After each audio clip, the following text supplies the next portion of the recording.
all of these big dick deviants is all catching hell in 2024. It's up for all of them. It don't matter if you Diddy or whoever you is, TG Jakes, any of them. All lies will be exposed. That's all.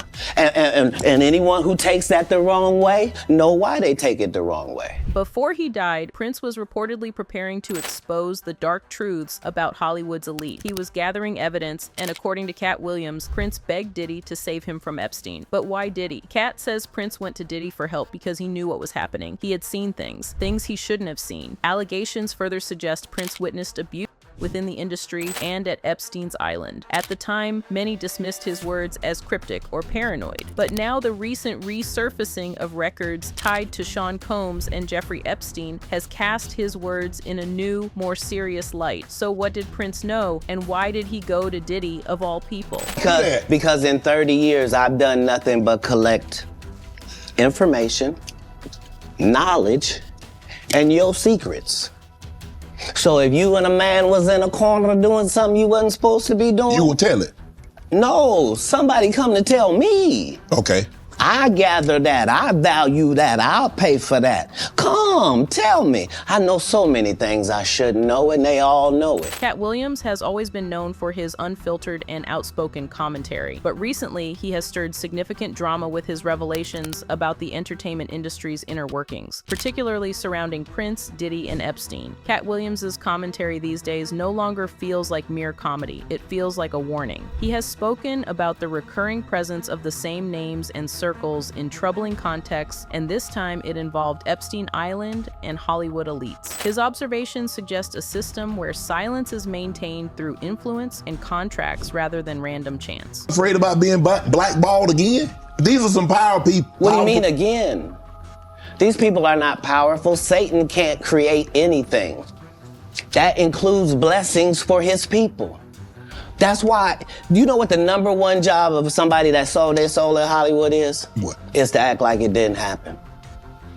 They all do the same job. Now, according to Katt, there has been much speculation about Prince over the years. According to Katt, before Prince died, he was ready to expose disturbing truths about Hollywood, about a horrible network of exploitation in the entertainment world. Allegedly, Prince had audio recordings that included details about what Tevin Campbell went through and what he saw in elite circles, including at Jeffrey Epstein's infamous island. Now, here is where the story gets a little complicated. Rumor has it that Prince asked Diddy for help to get Tevin from Epstein, but Katt Williams begs to differ. You see, Katt has always positioned himself as anti-establishment, even when attending events hosted by Diddy. He claims his presence at such parties is to observe and reveal the true nature of those involved, rather than partaking in the festivities. According to industry insiders, there is no way Katt would have allowed Prince to get involved with Diddy. Given that they were such close friends. Katt and Prince were close. He would have warned him. He would have told him to stay away. So why would Prince go to Diddy for help unless he had no other choice? Because in 30 years, I've done nothing but collect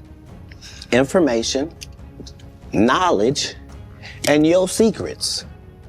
So if you and a man was in a corner doing something you wasn't supposed to be doing... You will tell it? No, somebody come to tell me. Okay. I gather that, I value that, I'll pay for that. Come, tell me. I know so many things I shouldn't know, and they all know it. They all know it. According to Katt, many people felt sympathy for Tevin Campbell due to stories about how several industry figures crossed professional boundaries with him. One notable figure was Quincy Jones, a legendary music executive who rose from small gigs in Chicago to the heights of Hollywood. Quincy has been accused of mistreating his artists, and after his death, allegations surfaced that Tevin was ready to reveal how Quincy allegedly mistreated him. Tevin gave an interview where he made controversial statements about various celebrities, including the Beatles and Marlon Brando. This interview turned public opinion against him, and rumors about his treatment by Quincy Jones resurfaced. Tevin denied these rumors on social media, but recent reports suggest that Quincy's death may have closed one chapter, but opened another for Tevin. He was reportedly preparing to expose the dark side of Quincy Jones and why many powerful figures ignored the betrayal. Tevin himself expressed disillusionment with the music industry, stating he was pleased to be away from Warner Bros. Brothers and the business. Between 2000 and 2004, he recorded sporadically with different producers, but his heart was no longer in it. Prince was deeply connected to Tevin Campbell's career. He introduced Tevin to the world in his 1990 film and soundtrack project Graffiti Bridge. When Tevin was just 13 years old, the song from the project topped the R&B charts and earned Tevin his first Grammy nomination. Tevin also appeared in the film, establishing him as a Paisley Park protege. Alongside legendary artists, he and Prince reconnected for Tevin's multi-platinum second album, I'm Ready. Prince contributed 4 songs under the pseudonym Paisley Park. Notably, Prince liked the song Esh so much that he released his own version on his 1995 album, The Gold Experience. Prince also wrote songs like Uncle Sam and Paris 1798430 at Tevin's request, addressing themes of inequality and the historical struggles of Black Americans. Their collaboration ended largely due to Prince's legal battle with Warner Brothers Records. Since Tevin remained signed to Warner, Prince stopped writing for him to avoid providing content to the company he was boycotting, not because of a falling out, but because of business. Now, Prince was vocal about how Warner Brothers treated their artists. He famously appeared with the word slave written on his face to protest the control the label had over his name and music. He argued that artists who signed contracts often received only a minority share of the earnings, with only a select few doing well. Prince's message was clear. Despite the challenges, Black artists were incredibly talented and blessed, and he urged unity and peace among them. But according to Katt Williams, Prince was not only discussing his own struggles, he was preparing to expose the entire music industry's dark side. He warned that some of the biggest names were playing God with artists' lives and livelihoods, including Tevin Campbell. Prince reportedly collected enough evidence over the years about these abuses and was ready to reveal it all. However, he died suddenly, leading some to believe he was silenced because he was becoming too vocal. Prince knew days before his death that his time was limited. He posted a picture with a now deleted message hinting at danger. At a party at Paisley Park shortly before his death, he told attendees to wait a few days before wasting any prayers because he knew, and he was trying to warn them. Prince died at age 57 after being found unresponsive at his Minnesota estate. Health officials ruled his death an accidental overdose from counterfeit Vicodin laced with a potent synthetic opioid. County Sheriff's Department says there were no outward signs of suicide, but they are still waiting for the toxicology report. Sheila, do you even want to know how he died? In my heart, I already know. Prince's longtime confidant, Sheila E., has her theories, but is staying mum. You think you do? Absolutely. What do you think happened? Yeah, I can't share. In an interview last night, Prince's former lawyer, Londell McMillan, said Prince was not a drug abuser. Quote, "It wasn't what he was about." Williams said he spoke to Prince after that emergency landing in Illinois, where Prince was reportedly treated for a painkiller overdose. Quote, "He was not on any drugs that would be any cause for concern." Now, many found it hard to believe that a health-conscious, vegan, and fitness-focused man like Prince would die from an overdose. Prince didn't drink. Prince didn't do drugs. Prince was disciplined. And yet he died from a counterfeit pill? Was it an accident? Was he silenced? And if so, by whom? According to Katt Williams, Prince had evidence, recordings, names, a network of exploitation that went to the highest levels, including Epstein's Island, and because of that, people put 2 and 2 together and they drew their own conclusions. I think we all know by now what happens to musicians who don't play well with the music industry cartel. People are so quick to believe the media about artists and their overdoses. He was deleted, period. The music industry does this a lot. He was liquidated, probably with prescription drugs, same way like MJ and many others, or he was just deleted in some way. That's what happens to you when you preach against the system and the evildoers that leads it. There are many celebrity, doctors, scientists,